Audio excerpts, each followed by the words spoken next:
많은 부모님들이 알고 계시겠지만 너 메시지는 그저 잔소리일 뿐 먹히지 않습니다. 도리어 아이의 자신감과 긍정적인 자아상을 깨트릴 수 있어요.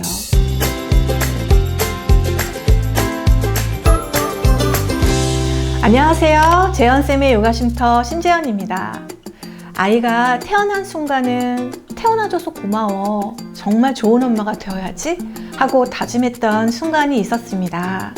하지만 막상 육아를 시작하고 아이가 자랄수록 마음에 그리던 풍경과는 동떨어진 현실에 힘이 듭니다. 하루 일과가 끝나고 천사처럼 잠든 아이의 모습을 보면서 내가 왜 그렇게 오늘은 말했지? 좀 더 다정하게 말해줄걸 하고 후회하기도 해요.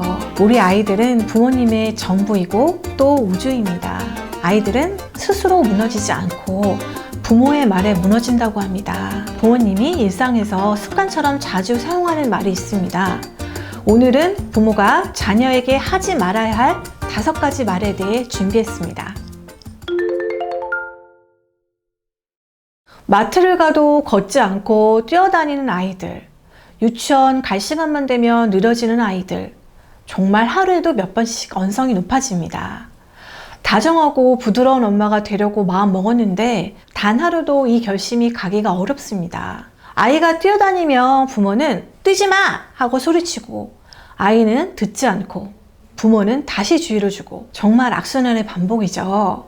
뛰는 아이에게 뛰지 마! 라고 얘기를 아무리 해도 말을 잘 듣지 않는 아이들. 도대체 왜 이렇게 말을 잘 안 듣는 걸까요?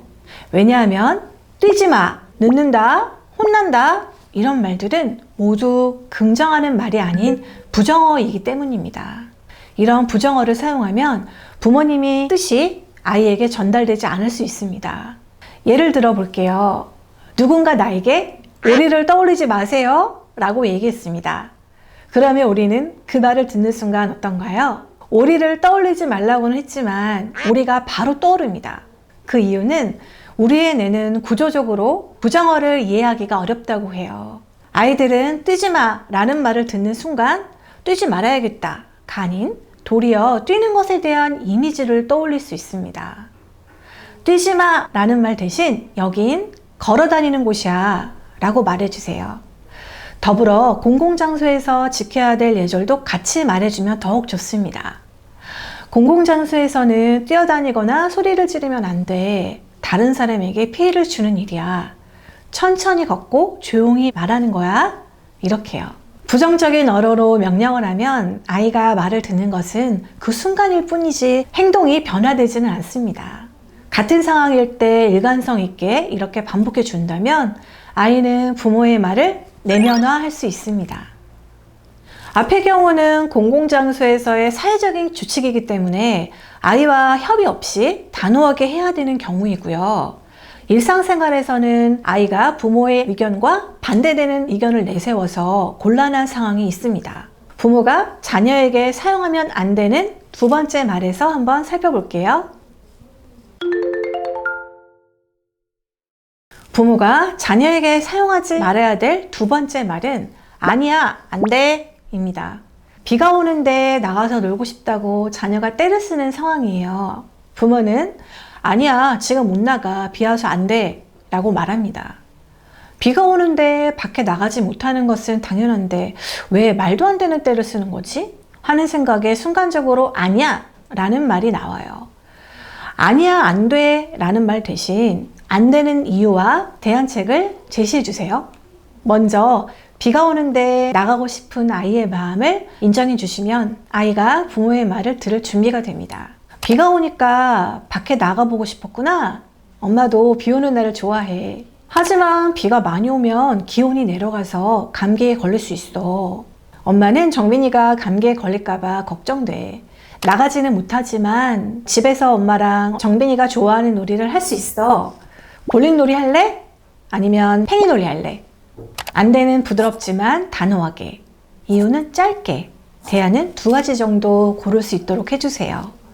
아이의 입장에서 생각해 보면 비가 와서 나가지 못하는 것은 알고 있지만 부모님이 단칼에 안 돼! 라고 하면 네 라고 바로 수긍하기가 싫습니다. 마치 형과 싸우고 미안한 마음이 들어서 내가 미안하다고 해야지? 하다가도 부모님이 형한테 사과해 라고 하면 사과하기 싫은 것처럼요. 이렇게 충분히 아이의 마음을 공감해 준 뒤에 이해할 수 있게 이유를 설명해 주면 아이는 수긍할 수 있습니다. 물론 아니야 안 돼를 꼭 써야 하는 경우도 있습니다. 위험한 행동을 하고 있을 때는 대안 없이 안 돼! 라는 말과 안전규칙을 말해서 상기시켜 주세요. 똑똑하다는 말, 대단하다는 말은 좋은 말인데 왜 사용하면 안 되지? 하고 의아하실 텐데요. 아이에게 사용하지 말아야 되는 경우가 있습니다.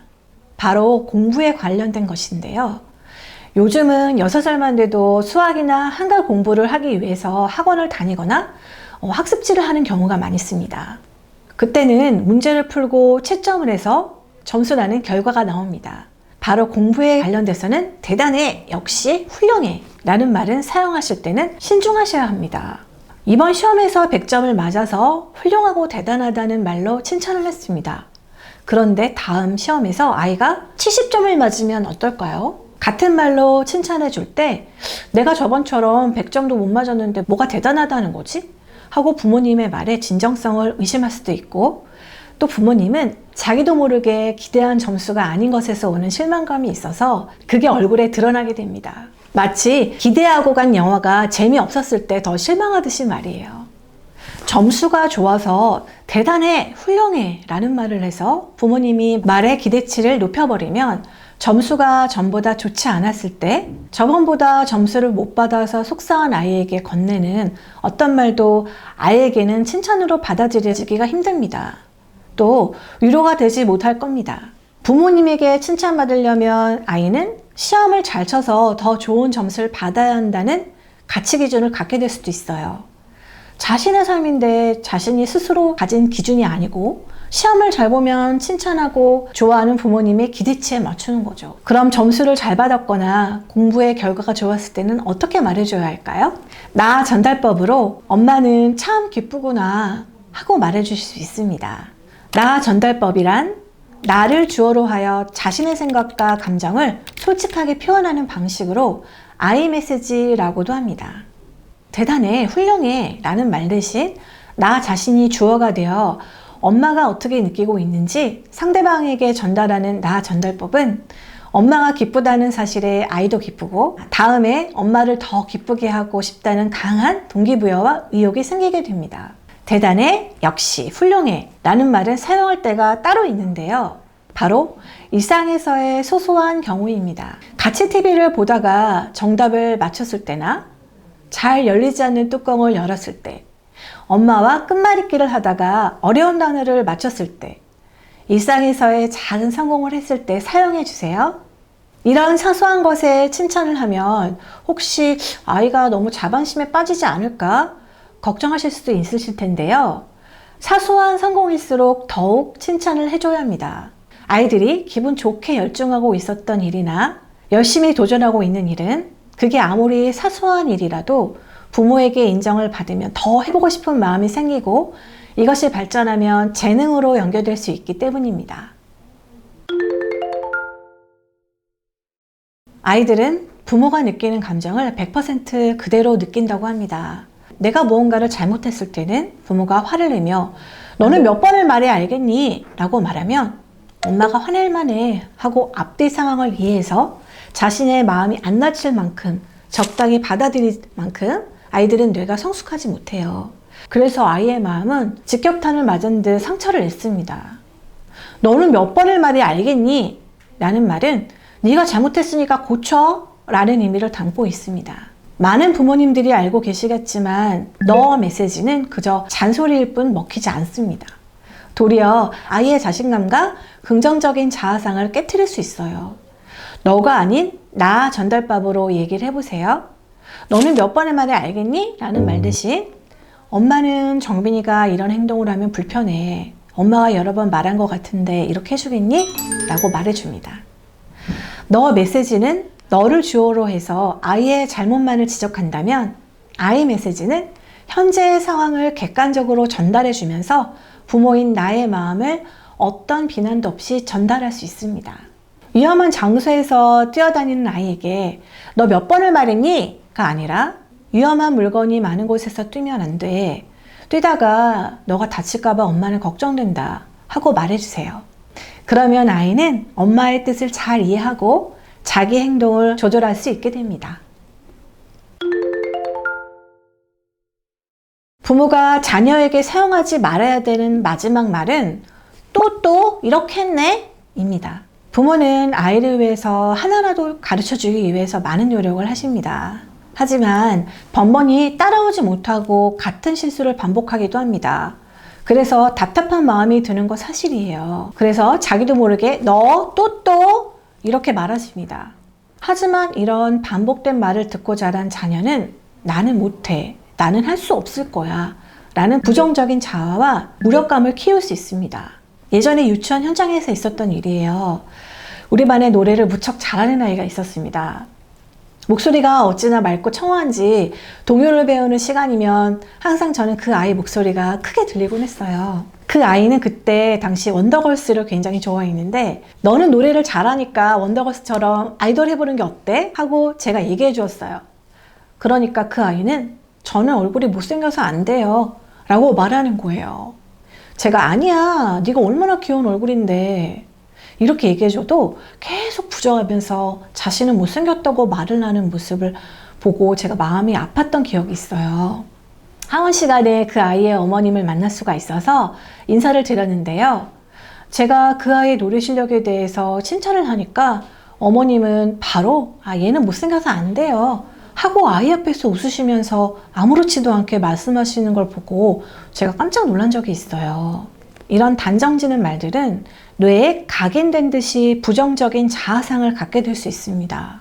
또한 자기 자신을 믿지 않게 되어 어차피 나는 이번에도 잘 안 될 텐데 라며 의욕이 생기지 않아서 행동으로 옮기기가 어렵습니다. 겨우 행동하더라도 소극적인 자세로 임하기 때문에 좋은 결과를 내기가 어렵고 악순환의 반복이 될 수 있습니다. 그러니 단정지는 말은 사용하지 말아주세요. 제가 소중하게 간직하고 있는 편지가 있습니다. 편지를 준 아이는 6살부터 7살까지 제가 담임을 맡게 돼서 2년 동안 함께한 아이였습니다. 그런데 이 친구는 눈물이 참 많아서 잘 울었어요. 그때마다 저는 이런 말을 해주었습니다.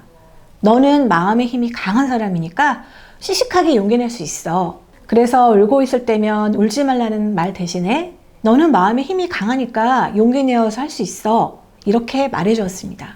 이런 말을 한 이유는 사실 그 친구는 새로운 활동을 주면 주저없이 시작하는 진짜 용기 있는 아이였기 때문이었어요. 저는 잘 울고 겁이 많았던 모습보다는 사실은 밝고 적극적인 모습을 보았기에 너는 씩씩한 아이야 라고 이야기해 주었습니다.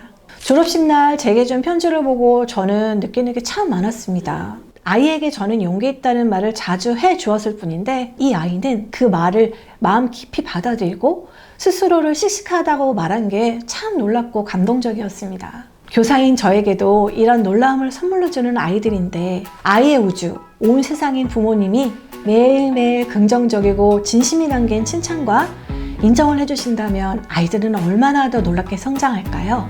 오늘 밤 잠든 아이에게 사랑한다고 고맙다고 말해주세요. 지금까지 재현쌤의 육아쉼터 심재현이었습니다. 다음 쉼터에서 만나요. 안녕.